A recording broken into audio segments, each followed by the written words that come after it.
A warning from the ATF following a WCCO and CBS News investigation. The Bureau of Alcohol, Tobacco, and Firearms is urging law enforcement to reconsider selling their police-issued guns. Senior investigative reporter Jennifer Merrily has been working on this story. What's new today, Jen? Well, Frank, some duty weapons traded or sold after police are done with them are being used to commit crimes, even murder. Now, that's information we exposed last spring.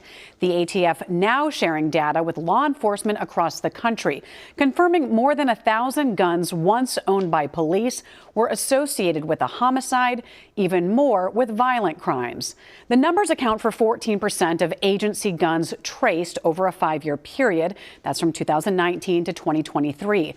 Now, back in May, we told you most departments in Minnesota do sell or trade their guns once they're done with them.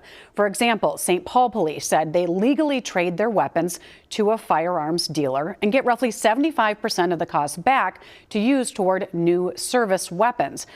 During an interview with Minneapolis police, Chief Brian O'Hara changed their policy on the spot.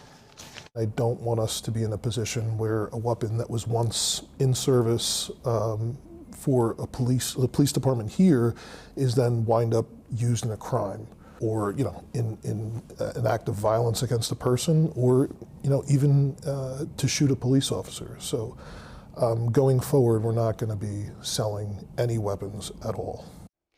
So the Minneapolis policy says firearms and its components will be destroyed.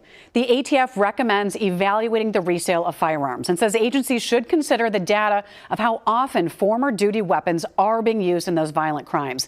The advice stopped short of saying departments had to stop the practice. So we've reached out to the other departments we spoke to for our original investigation who sell to licensed gun stores. St. Paul Police and DPS told us they are reviewing recommendations from the ATF.